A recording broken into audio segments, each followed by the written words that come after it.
You're watching the National News Desk, America's News Now. From the nation's capital, this is the National News Desk, America's News Now. I'm Dee Dee Gatton. Thank you for joining us on this weekend edition. We take a look at the big headlines of the week and we look ahead at what to expect, starting with the four big stories we've been following this week. Paying the price, the nation's largest bank looking for payback after the so-called infinite money glitch, the hefty price the fraudsters may have to pay over the internet hoax. Strengthening sanctions to help the war in Ukraine, the dozens of countries the U.S. is doubling down on, and the long road to recovery, the Americans stepping up to help after Helene and Milton devastate parts of the Southeast. But first, ready for anything. The country prepares for this year's highly contentious presidential election, how voters across the country are feeling right now.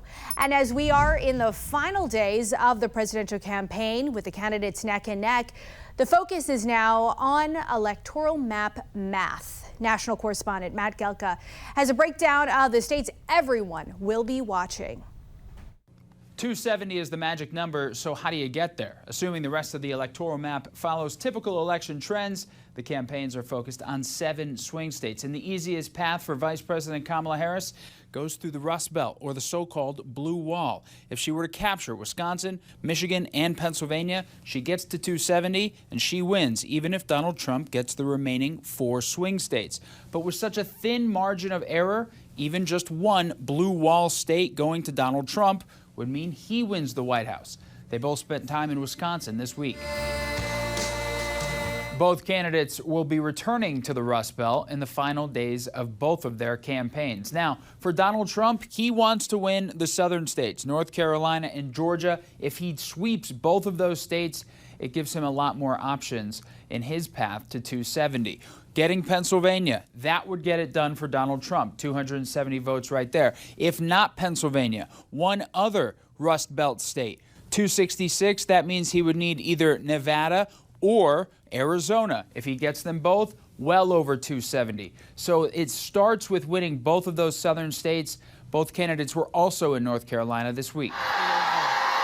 And then there's the Sun Belt. In 2020, Joe Biden won both Nevada and Arizona by very slim margins. But right now, the former president, Donald Trump, is polling either up or tied in both of those states. If he were to win Nevada, Arizona, and the southern states, he would still need at least one Rust Belt state. He's only at 268. For the vice president, if she were to repeat Joe Biden's victories in Nevada, Arizona, get North Carolina and Georgia, she could lose the Blue Wall, but still win the White House. A lot of scenarios developing, a lot of math to consider. You know, both campaigns are doing the math right now, and so are we.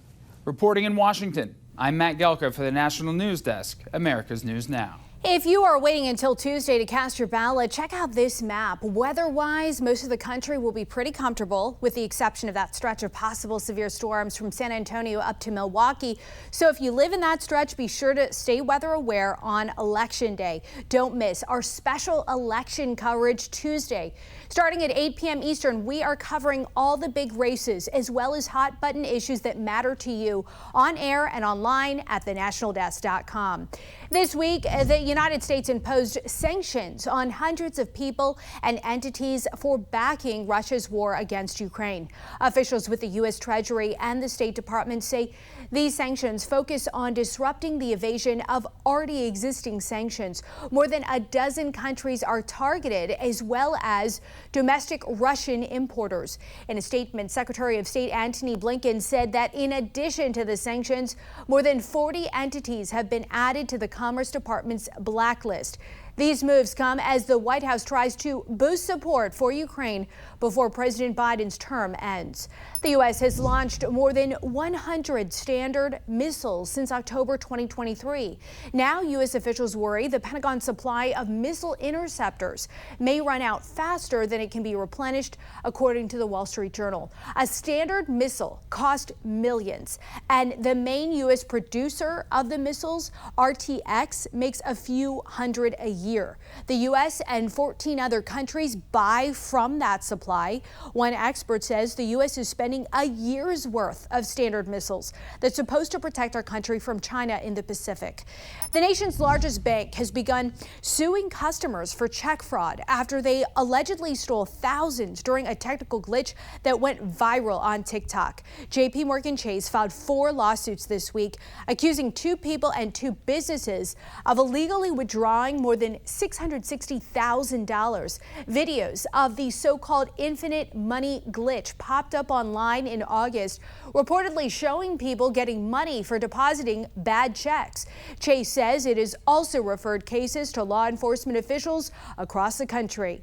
Mortgage rates are up again for the 4th time in 5 weeks. According to the Mortgage Bankers Association's seasonally adjusted index, fewer people filled out mortgage applications last week. The average rate for a 30-year fixed rate jumped to 6.7%, the highest since July.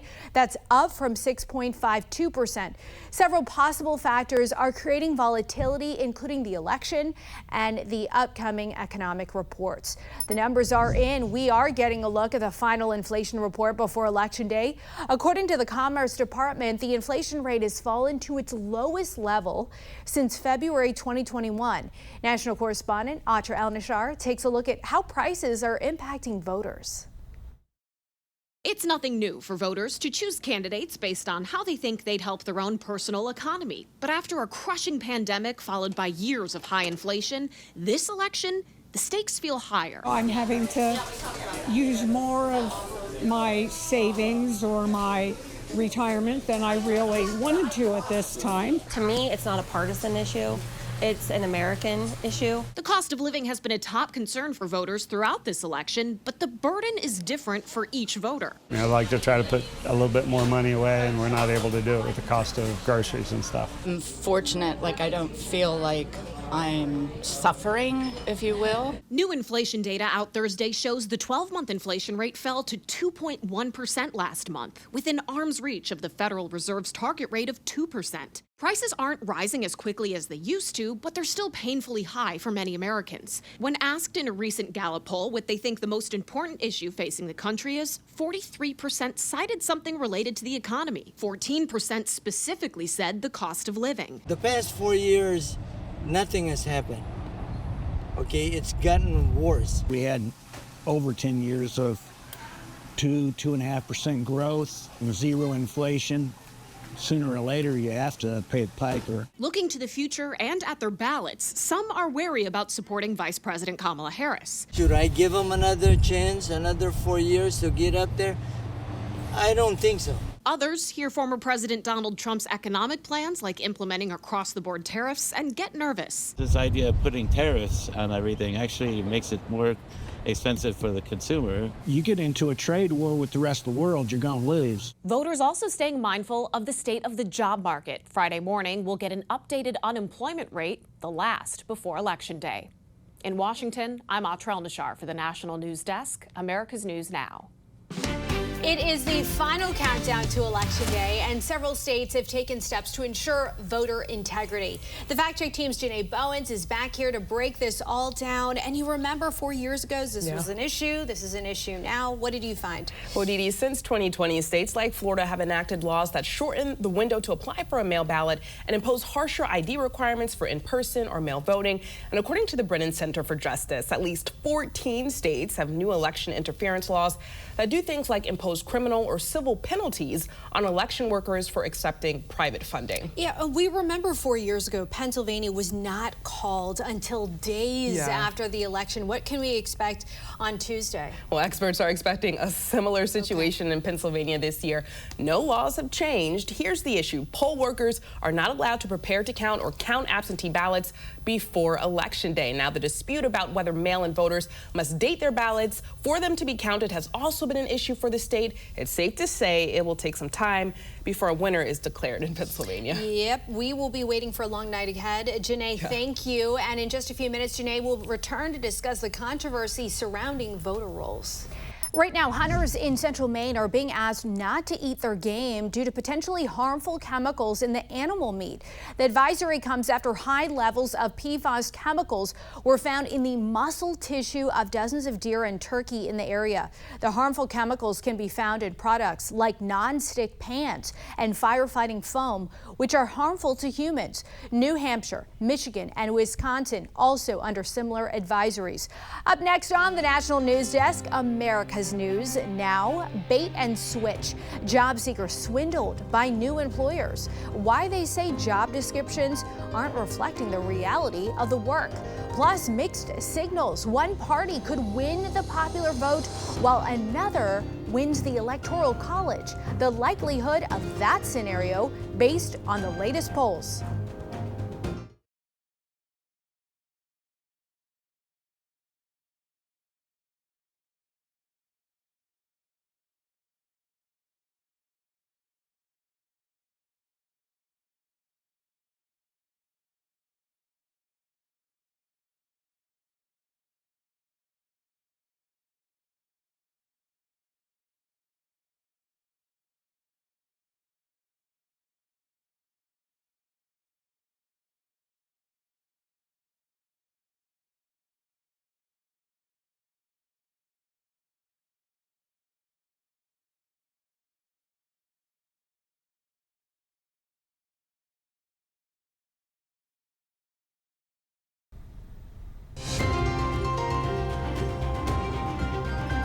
It is the weekend before Election Day, and many polls are still showing a toss-up. The National News Desk, Jan Jeffcoat, went one-on-one with pollster Scott Rasmussen with an inside look at the challenges of polling.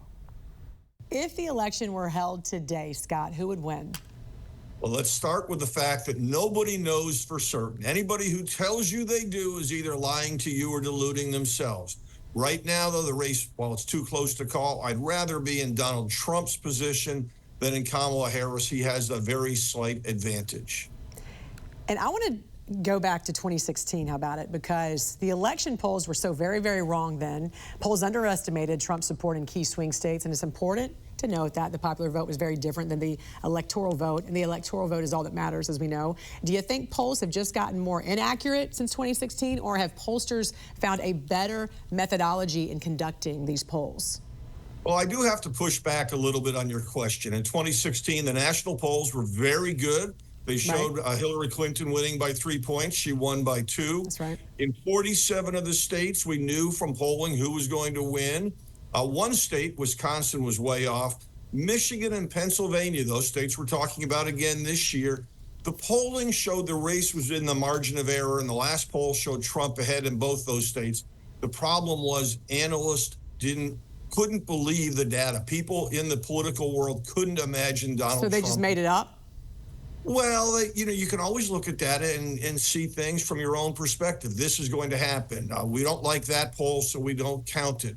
What I do every morning, I get up and I look at a couple of polling averages on a national and a state basis, and as a discipline to make sure I'm not missing something, I say, what if the polls were 2 points more favorable to Donald Trump? What would that look like? What if they were 2 points more favorable to Kamala Harris?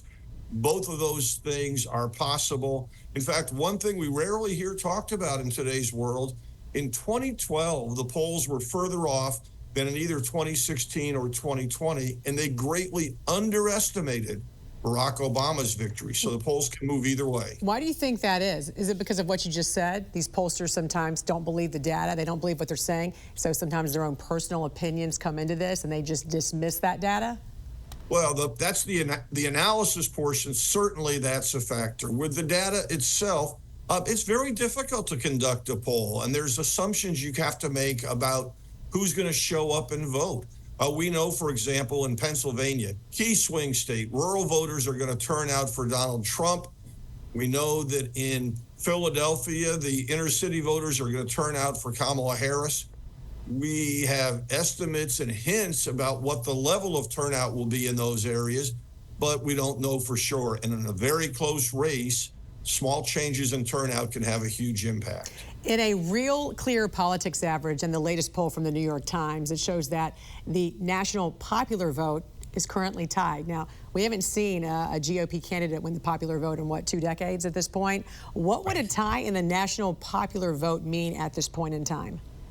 If the national popular vote is tied, Donald Trump is likely to win the Electoral College.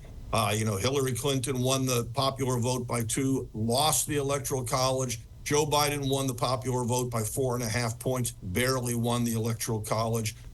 If you take my formula, though, and you assume that national tie shifts a couple of points in Harris's direction, well, then you're possibly in toss-up territory. In 2016, as you mentioned, Hillary Clinton won the popular vote, lost the electoral vote. If Trump were to win the popular vote, you're seeing some of those headlines right now, is it possible he could lose the Electoral College? You can play any games you want with electoral maps, and I guess theoretically it's possible. I would say the most likely outcome is that Donald Trump loses the popular vote narrowly and wins the Electoral College. The next most possible outcome for a Trump victory would be he wins the popular vote. And if that happens, he is not going to lose the Electoral College. In 3 key swing states, Arizona, Georgia, North Carolina, Trump does appear to have the advantage right now. And if you look at some maps, that would give him 262 Electoral College votes. But of course, you still need 8 more to get to that 270. And so he would need to win one of 3 blue wall states, Pennsylvania, Michigan, Wisconsin. How are the early polls looking in those states, and how has that shifted now that we are in the final stretch? This is deja vu all over again. It's the same 3 battleground states that were key in 2016 and 2020.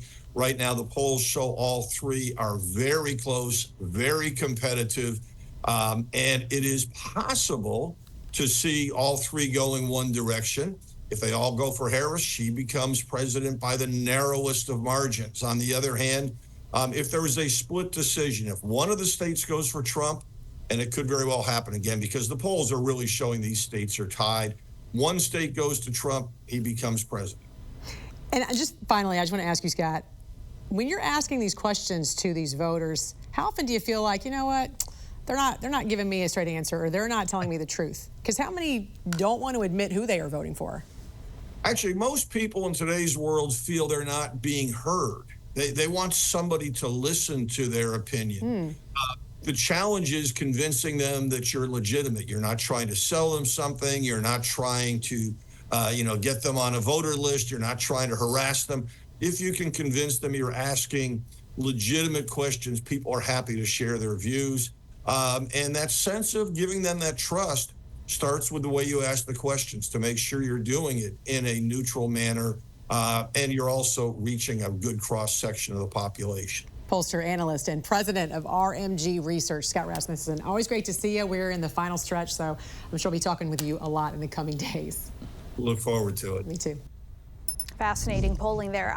More than half of U.S. workers, they say they faced bait and switch tactics while being hired for a new job. The tactic isn't anything new, but workers are reporting an increase. The National News Desk, Jeff Harris, explains.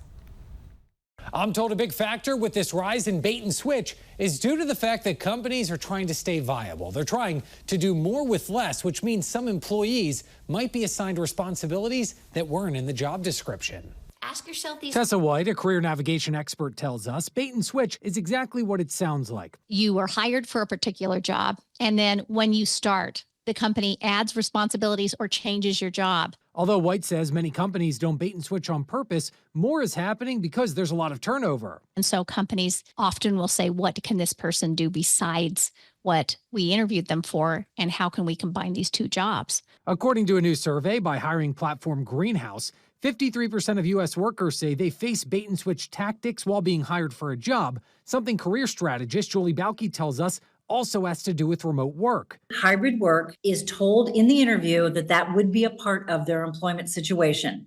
And then when someone starts, or sometime after they start, it's pulled away.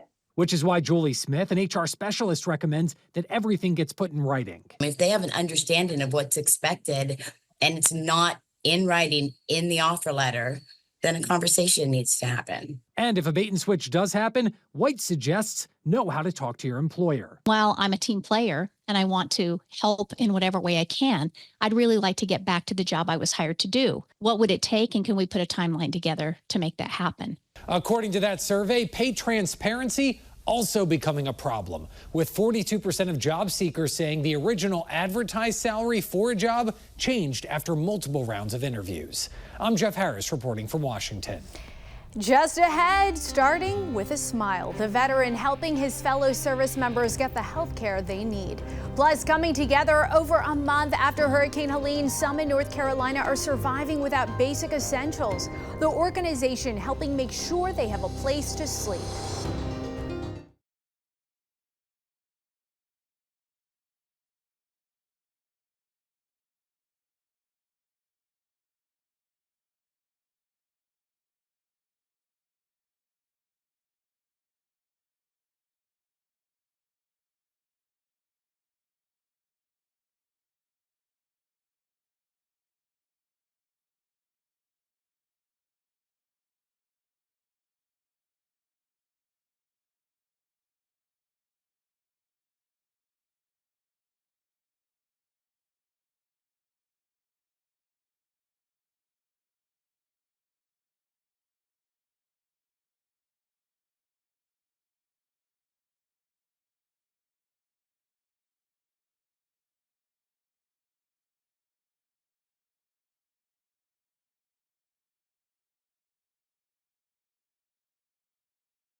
The National News Desk team of reporters is bringing you the headlines from coast to coast. We're taking the pulse of America, and we begin in Florida, where an Army veteran and his organization is doing their part to help fellow former servicemen and women.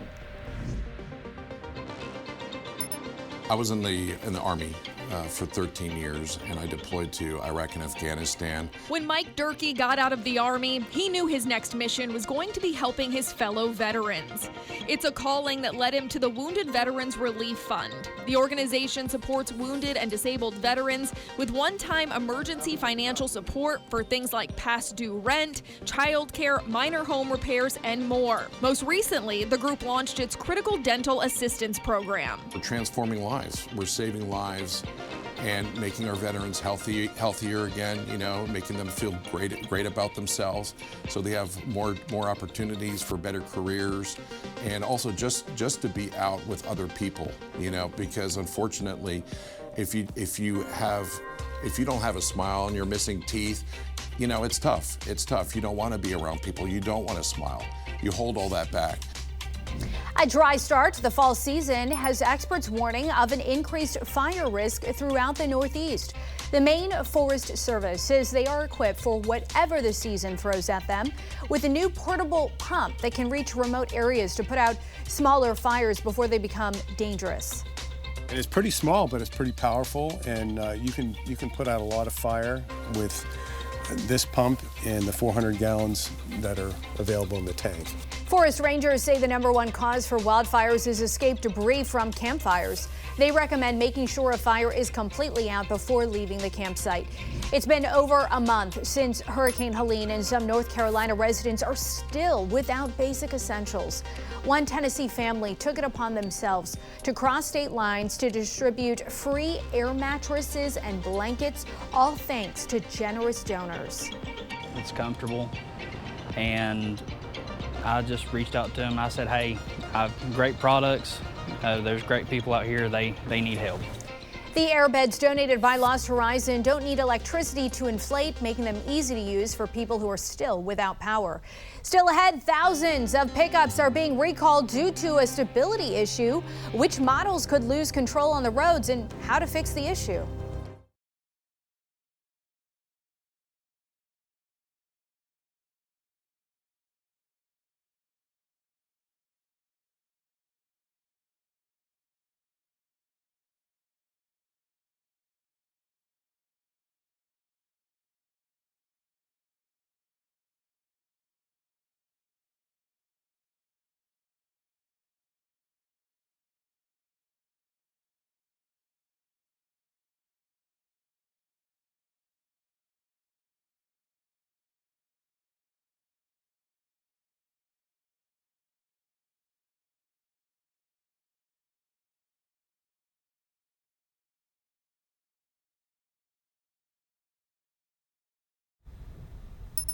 More than 33,000 Dodge Ram 1500 pickup trucks are being recalled over stability issues. Chrysler said the system that keeps the trucks from losing control in critical driving situations could fail.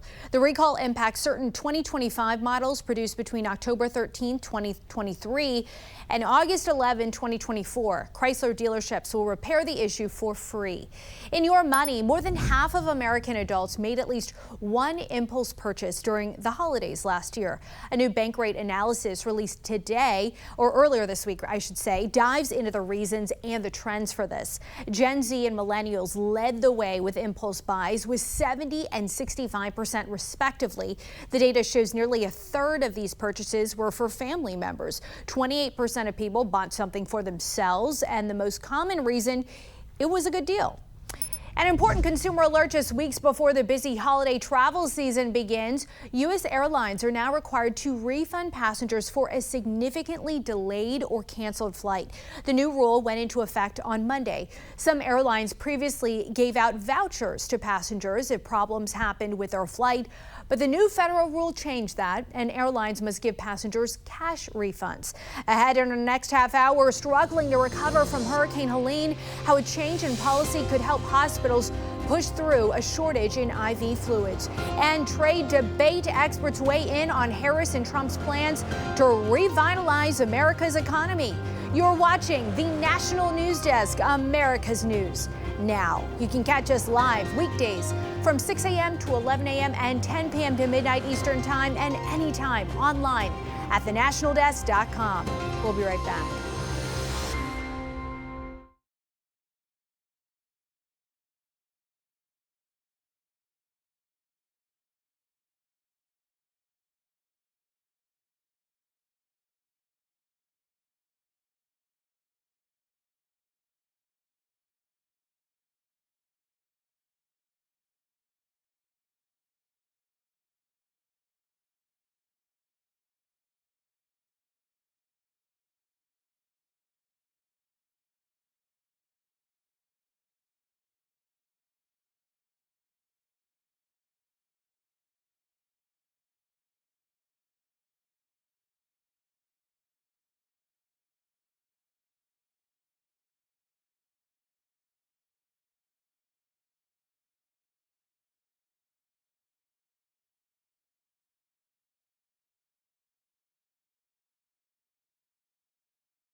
You're watching the National News Desk, America's News Now.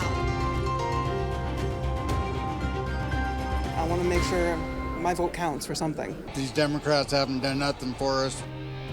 Gender gap at the polls, why voter turnout could divide swing states and bring historic margins. That's why today I'm proud to announce we're delivering $3 billion in funding. A new plan to modernize ports in the U.S. Why this significant investment will make a difference for communities nationwide.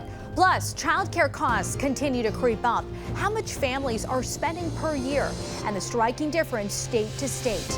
From the nation's capital, this is the National News Desk, America's News Now. I'm Dee Dee Gatton, and this weekend marks the final sprint to the 2024 presidential race, and a majority of Americans are feeling stressed.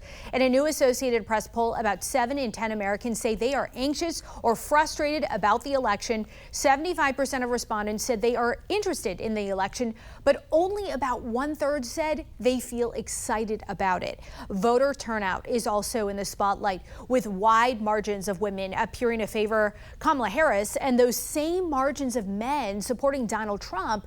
Who shows up may make all the difference. Here's national correspondent Christine Frizzell.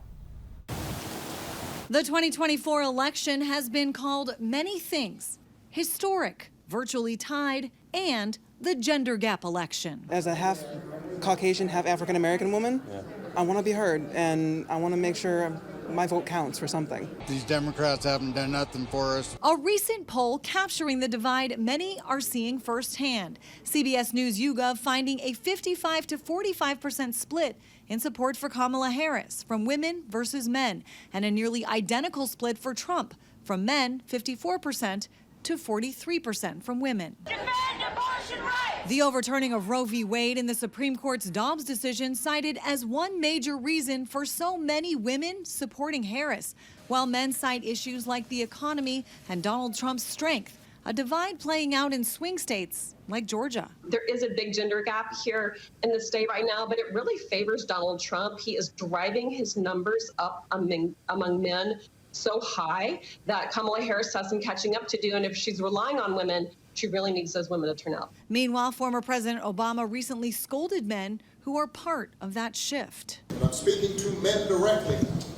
Part of it makes me think that, well, you just aren't feeling the idea of having a woman as president. As former South Carolina Governor Nikki Haley offered this advice to Donald Trump and his campaign. This is not a time for them to get overly masculine with this bromance thing that they've got going. 53% of the electorate are women. Women will vote. They care about how they're being talked to, and they care about the issues. Less than a week away from the election, and 50 million Americans have already voted. Of those, about 39% are registered Democrats and 36% registered Republicans. Perhaps more interesting, 54% are women, while 43% are men. I'm Christine Frizzell for the National News Desk.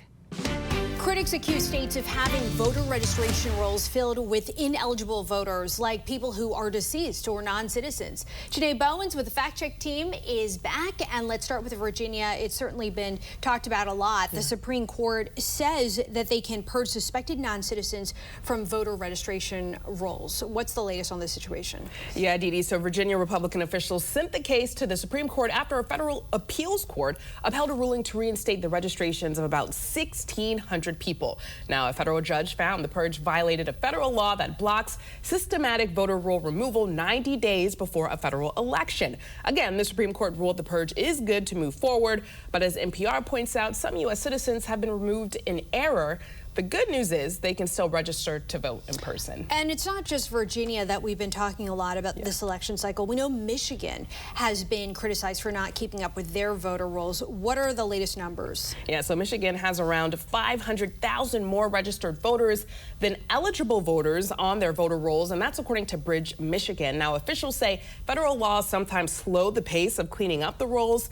Michigan is set to purge more than 600,000 inactive voters by 2027, but the RNC sued to try and speed up the process. Now, York County, Pennsylvania is also being scrutinized over its voter rolls after hundreds of voter registration applications were declined and are now under review.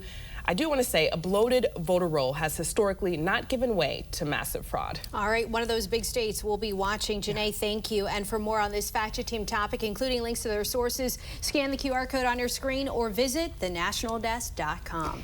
The economy is still the #1 issue for voters, and industrial policy is one issue economists are keeping a close eye on. Joining the National News Desk, Jan Jeffcoat, to discuss is Vice President of General Economics and Trade at the Cato Institute, Scott Lincecum. This is why industrial policy is very important, and where these candidates stand is so crucial at this point. Kamala Harris certainly is not separating herself from Biden's industrial policies. She has repeatedly and vocally championed the targeted tariffs, subsidies, and other policy measures that we've seen over the past 4 years. So talk a minute about the success and failure of these policies. Yeah, it's too early to really declare victory or failure this early on. But so far, you know, there have been a few successes. There have been a few failures. And there's been a lot of storm clouds brewing on the industrial policy horizon. And I think one of those storm clouds is so much uncertainty about these policies and what happens next. And that uncertainty is a real problem for these projects right now because, you know, investors don't invest in factories and other things that are dependent on subsidies and tariffs or a lack of tariffs. And when they can't predict what's going to happen next and what those policies are going to be. So you have Trump promising a lot of new tariffs, but also to repeal some of these Biden subsidies. You have Harris kind of promising more of the status quo. And with the election basically tied, we're seeing signs of projects stalling out or even being canceled, investors pulling back. And more broadly in the economy, we're seeing investment also stall. And that's a big problem with industrial policy generally. You know, it's dependent on, these projects are dependent on these subsidies and tariffs. And if the political environment isn't steady, which, you know, it never is these days, it can be a drag on the supposed successes we're going to be getting. And I think you just nailed it, too, by saying it's the uncertainty. That's the problem, and we know that's the truth, and that's the case even with the stock market, with the economy in general, always about uncertainty. The U.S. economy, though, right now has been outperforming other countries in the global economy, which clearly is not saying a lot for some of these countries, because I know a lot of countries are struggling right now. But can we expect to see this, do you think, to continue in the foreseeable future? Yeah, I mean, now for some good news. You know, while things certainly aren't perfect out there with policy, and I could complain a lot about certain things, at the aggregate level, the U.S. economy is on a hot streak. You know, GDP growth just came in yesterday at almost 3%. That's beating expectations and, like you noted, continuing to outperform developed economies like Germany or Japan or elsewhere. And it's not just on GDP, on productivity and other things. The U.S. economy is doing, you know, pretty well. And if with places like China's economy and other countries faltering, there's really no major economy out there doing better than we are today. Now, this is good news. It's probably good news for Kamala Harris a little bit as well. But it's really more a testament to the U.S. economy that over the last several decades has just kept defying the naysayers. You know, it was at one point Japan was going to eat our lunch, and then Europe was going to eat our lunch, and now China was going to eat our lunch. But the U.S. economy just takes a licking and keeps on ticking. And a lot of that is owed to how the economy in the United States changes and how dynamic it is. And so we continue to grow just in new and different ways. Very quickly, I know you said, you know, taking a licking and keep on ticking, which is kind of the case right now with Boeing and Intel. Once really they set the standard for world-class engineering and manufacturing, these two companies, though, are facing some trouble and some challenges. We know Intel has suspended its dividends, /jobs, capital spending. Boeing has all these investigations into some crashes and the strike. With all these problems, where does this leave these two companies? Will they be able to come out favorably on the other side? Keep on ticking.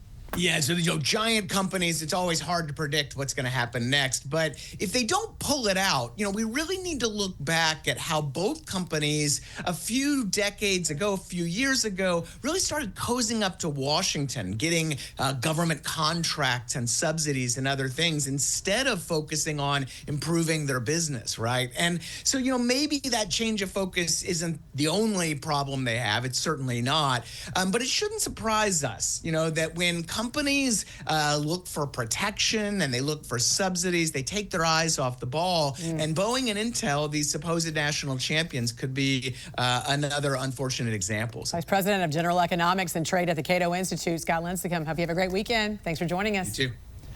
Don't miss our special election coverage Tuesday starting at 8 p.m. Eastern. We are covering all the big races as well as hot button issues that matter to you on air and online at thenationaldesk.com. Hospitals struggling to recover following Hurricane Helene may soon get some relief from a critical IV fluid shortage. The FDA approved changing the expiration date on multiple types of fluids made by Baxter International. They can now be used up to 2 years after manufacturing instead of the previous 1 year. The company's North Carolina factory, which provides about 60% of the IV fluids to hospitals nationwide, was forced to close after it was damaged by the storm. Families are spending at least 15% of their income on infant care. That's according to a new Bankrate study that looked into the cost of care for one infant in each state. The most affordable state is South Dakota, with just under 9% of income spent on childcare. The most expensive state is New Mexico, with a whopping 20.5%. With so much money being spent on childcare, Bankrate analyst Alex Gailey says that means it's likely the second highest cost for families in the U.S. That is higher than what families spent last year when it came to transportation, food, healthcare. The only expense that families or a typical household spent more on was housing. And their data shows the average family spent around $25,000 a year on housing. Get back to the office or risk getting fired. That's Starbucks' latest message to employees. Previously, the coffee chain expected office employees to come in 3 days a week, but now it's tightening its policies. Starting in January, a new standardized process will be enforced to hold employees accountable if they fail to follow the company's return to office policy. The policy comes just a few weeks after Brian Nickel became the company CEO. Looking ahead, Volkswagen plans to close at least 3 factories in Germany, lay off tens of thousands of staff, and downsize remaining plants in the country. The domestic factory closures would be the first in Volkswagen's 87-year history. The company reportedly also plans to cut the pay of all of its 295,000 workers in Germany by 10%. That's as the group faces growing competition in China and slowing sales elsewhere. President Biden was in Baltimore this week unveiling new clean energy investments for U.S. ports. Nearly $3 billion in grants are going towards improving and electrifying port infrastructure at 55 sites nationwide. That includes ports in Maryland, New York, Michigan, Georgia, Pennsylvania, and California. White House officials say the grants will support roughly 40,000 union jobs and slash more than 3 million metric tons of carbon dioxide emissions. Biden calls ports the linchpin to America's supply chain. But for too long, they've run on fossil fuels and aging infrastructure, putting workers at risk and exposing nearby communities to dangerous pollution. Officials say the grants will also reduce diesel air pollution in cities with major ports. Still to come, our team of correspondents breaks down this week in Washington, from the possible electoral map to the candidates' final arguments to voters.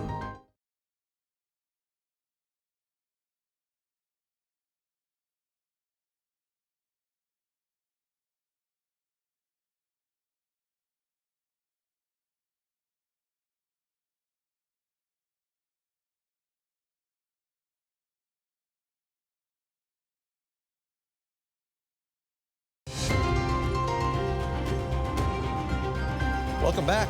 Our Washington Bureau covers the nation's capital every day, and our team of correspondents reports on the important issues facing the country and how they impact you.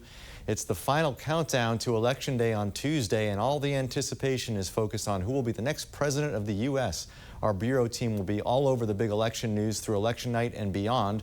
National correspondent Matt Galka will be covering the election returns and how the Electoral College is shaping up Tuesday night. Matt, as things stand, what do each of the candidates' paths to victory look like? Yeah, Steve, obviously it's crunch time. That means it's all about the electoral map math and the magic number 270 Electoral College votes. Now, how do you get there? Well, the easiest path for the vice president, Kamala Harris, can hold what's called the blue wall. It's the Rust Belt, Wisconsin, Michigan, and Pennsylvania. If she gets those 3 states, it doesn't matter what happens in the rest of the swing states. She's at 270 already. Donald Trump can only get to 268. Obviously, a very slim margin for error there. He could capture any of the other Rust Belt states, and he could then get over 270 votes. So pretty big focus here for the Harris campaign. But for Donald Trump, you're kind of focused on these southern states, North Carolina and Georgia. If you get those, that opens up a lot of options for you. You can capture the Sun Belt over here, Nevada and Arizona, and all you would need is, again, one of the blue wall states. Pennsylvania will get you there. If you don't get Pennsylvania, you could still get Michigan or Wisconsin. You can get them both. You can get well over 270. So a lot of scenarios developing. Both campaigns obviously crunching the numbers, as are many of us and many voters at home, as we watch those returns come in this week. A lot of different ways to get to the White House. Yes, and I'm sure a lot of people will be watching all night into the morning, too, on Wednesday. Meanwhile, what are the presidential candidates telling voters in the last few days of the campaign? National correspondent Atra El-Nashar, you're covering Vice President Kamala Harris and will be at her election night headquarters here in D.C. on Tuesday. What has been her message to voters? Well, Steve, it is all about making this closing argument and drawing a contrast between her and former President Trump. Remember, when she suddenly was thrust to the top of the ticket for the Democratic Party, she said it's her job to prosecute the political case against Trump. She, of course, is a former attorney general, after all. So she's acknowledging that, you know, this has been a non-traditional campaign, that there are still a lot of undecided voters out there, even though many folks have already voted early. And she says she knows that part of the reason is a lot of folks may not feel like they know enough about her. So in addition to getting out to those swing states, she is also still making this national pitch. We saw her do that this past week here in Washington, D.C., speaking to a national audience. Of course, her top priority now is getting across those swing states that Matt was just pointing out. But again, it's all about drawing that contrast between not just her vision for the future of the country, but those core issues that voters care about. We're talking about the economy, reproductive rights, and to some extent, too, the border. And national correspondent Kayla Gaskins, you'll be in Florida at Donald Trump's election night headquarters. Fill us in on what he's been up to during the final stretch here. Well, in the first part of this week, Steve, Donald Trump was really trying to distance himself from comments at Madison Square Garden, making some less than appealing comments about Puerto Ricans. So we saw him attempt to just separate himself there. And we're also seeing him lean into his side as an entertainer. President Biden made some comments which were interpreted by those who support Donald Trump as him calling Trump supporters garbage. So we saw Donald Trump get the MAGA garbage truck and put on one of those bright orange vests that you typically see garbage men in.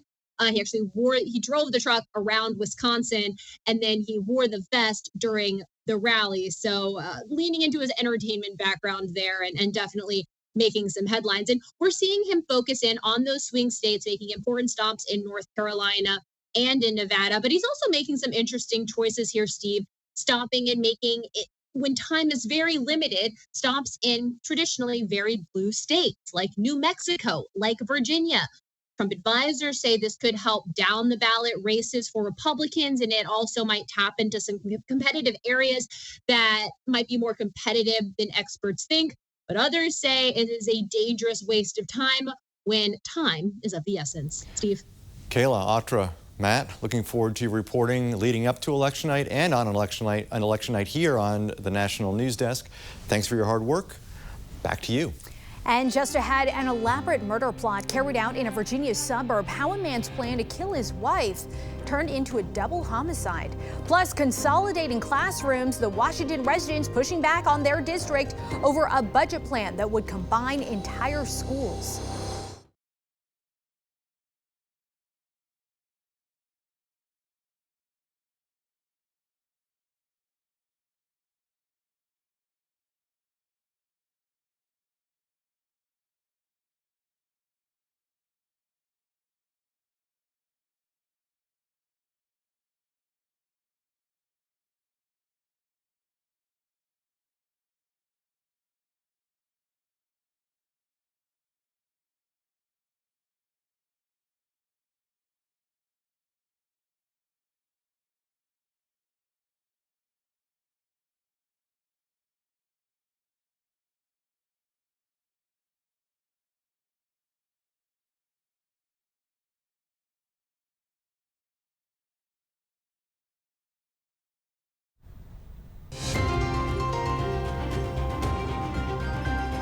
The National News Desk team of reporters is bringing you the headlines from coast to coast. We're taking the pulse of America, and we begin in Virginia, where new testimony is shedding light on a man's elaborate plot to murder his wife.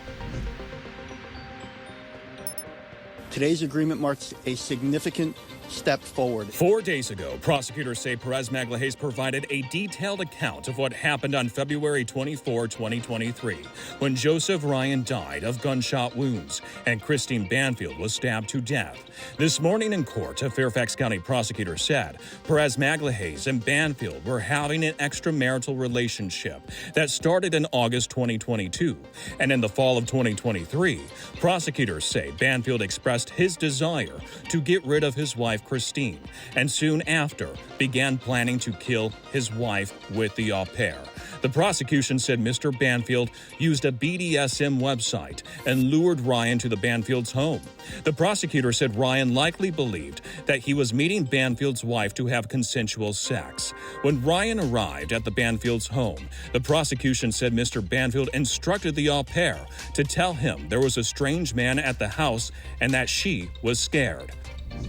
In California, Sheriff's Captain Harold Lyles has rarely missed a day of work in his 2 decades of service.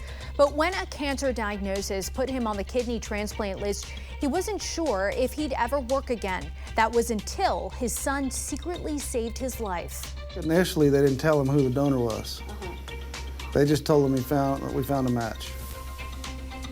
And hoping for his speedy recovery, Lyles says he wants to use his story to spread awareness for others in need of vital organs and to encourage people to donate because it can change someone's life. In Washington, families are pushing back against the Seattle Public School District. The district wants to close several schools and combine them, displacing students and staff. The district says this is a way to save money, but parents aren't convinced. Kids are always told to show their work, and they haven't shown how this would actually make a dent in the budget. The school board has said they have similar concerns about the plan, and they're working with the district to find a better solution. Still ahead, the wait is over for Apple's AI reveal, how some of its highly anticipated AI-powered tools could work for you.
Apple rolled out its new AI features this week. It's the first Apple Intelligence features released in the U.S. through the iOS 18.1 software, but only the latest iPhone, iPad, and Mac devices equipped with those Apple Pro chips will be compatible. The new features include improvements to writing and editing functions. Siri will be more conversational, have a more natural sounding voice. Plus, the photo app will be more intelligent with the ability to search videos and pictures by typing in visual descriptions. Weekend warrior workouts could be just as effective as more regular exercise when it comes to lowering the risk of developing mild dementia. That's according to a new study published in the British Journal of Sports Medicine.